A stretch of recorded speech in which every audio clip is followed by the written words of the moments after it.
Tapi apakah tercatat riwayat dari Imam Ahmad bin Hambal bahwasanya Imam rahimahullah mengkafirkan para penguasa tersebut? Ada gak?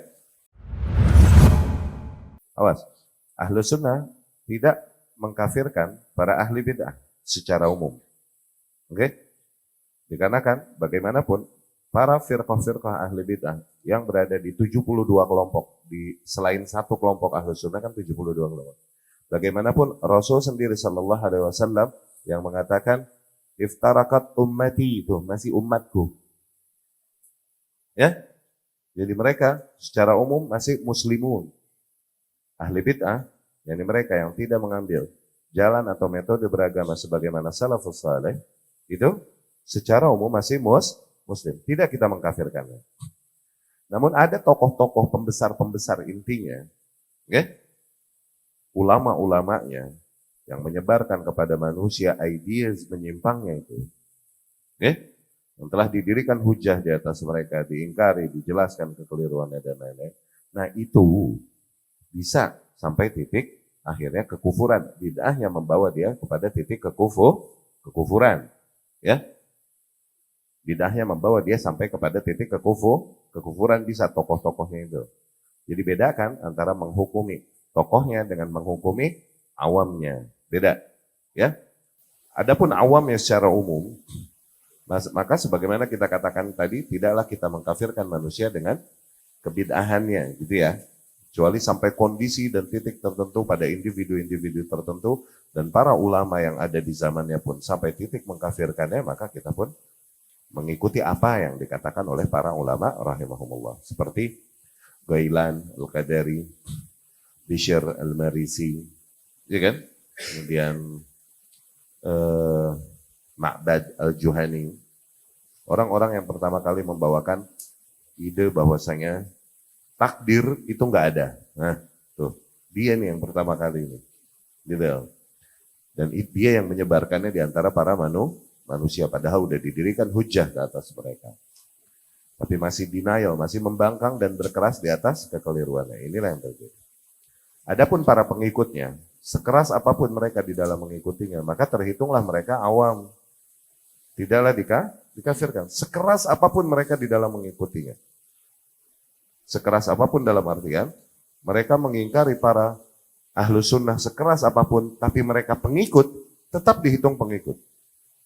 Ya, seperti kelompok Jahmiyah. Jaham ibn Safwan jelas dikafirkan oleh para ulama. Dan di antara ideas intinya, di antara pemikiran-pemikiran menyimpang intinya adalah ketika ia mengatakan bahwasanya Al-Quran kalamullah, ini bukan kalamullah, Al-Quran adalah makhluk. Ya, Al-Quran adalah makhluk. Itu ide intinya kan. Nah, penguasa-penguasa yang ada di zaman Imam Ahmad rahimahullah, itu semuanya memaksakan kepada ide itu. Wathiq, Mu'tasim, dan lain-lain. Memaksakan manusia berkeras, dimulai dari Ma'mun. Ya, dimulai dari Al-Ma'mun. Mereka memaksakan manusia kepada ide itu, bahwasanya Al-Quran adalah makhluk. Okay? Bahkan menyiksa manusia, menyiksa para ulama ahlu sunnah, memaksa mereka untuk mengatakan bahwa Al-Quran makhluk. Loh, tapi apakah tercatat riwayat dari Imam Ahmad bin Hambal bahwasanya Imam rahimahullah mengkafirkan para penguasa tersebut? Ada gak? Tidak. Tetap dihukumi mereka yang orang-orang jahil yang akhirnya terbujuk atau maghrur, tertipu oleh orang-orang yang berada di sekitar mereka. Orang-orang yang dekat dengan mereka kebetulan orang-orang yang menyimpang akidahnya. Di antaranya Ibnu Abi Duad ini yang dekat dengan penguasa. Yang akhirnya ngomporin penguasa ini. Okay? Yang dikatakan Imam Ahmad rahimahullah, man qal bi anna al-Qur'an makhluk, barang siapa yang berkata bahwa Al-Qur'an makhluk, fahuwa kafir, maka dia kafir, ya. Secara umum kaidahnya demikian. Tapi apakah maknanya? Kemudian Imam Ahmad mengatakan bahwa khalifah yang ada pada di masanya ini ya, dan mengatakan Al-Quran makhluk, bahkan memaksakan Al-Quran makhluk, berarti kafir menurut Imam Ahmad? Tidak, nggak demikian cara penerapan kaidah. Oke? Karena ada mawani', ada penghalang-penghalang seseorang dihukumi kufur. Diberikan uzurlah penguasa tersebut, kalaupun telah memaksakan, meyakini dan memaksakan kekufurannya. Diberi uzur oleh Imam Ahmad. Oke?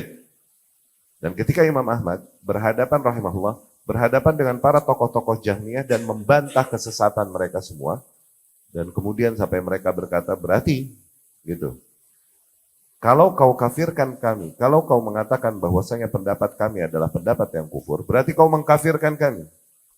Ada di antara diskus mereka, di antara diskusi mereka mau memancing Imam Ahmad supaya tampak darinya bahwasanya dia mengkafirkan, begitu.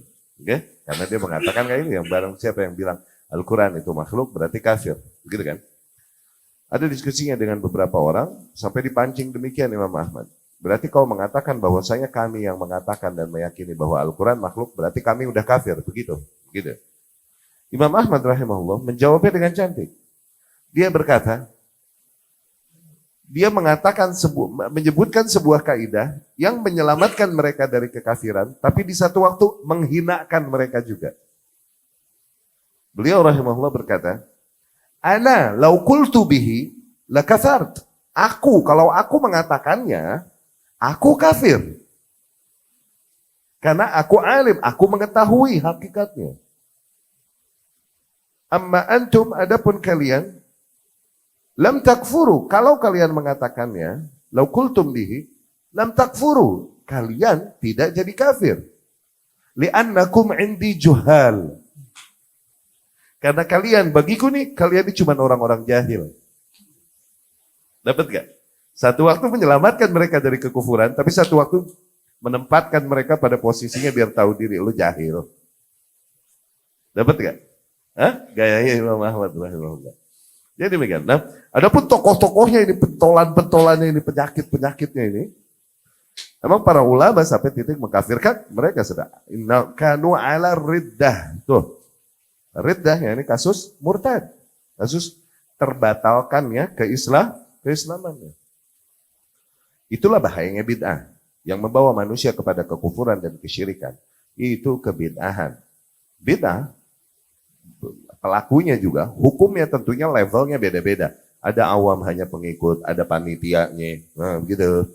Ada tokoh-tokoh dan pentolannya. Di antara tokoh pentolannya juga ada lagi orang-orang yang pertama kali membawakan idenya dan terusnya. Nah ini hukumnya berbeda. Apakah mereka ahlus sunnah? Dengan meyakini, mengatakan kebid'ahan, melakukan kebid'ahan, dengan itu mereka bukan lagi ahlus sunnah. Tapi apakah semuanya menjadi kafir? Enggak begitu. Yang di ujung-ujung atasnya itu yang kena dikafirin biasanya begitu. Oke?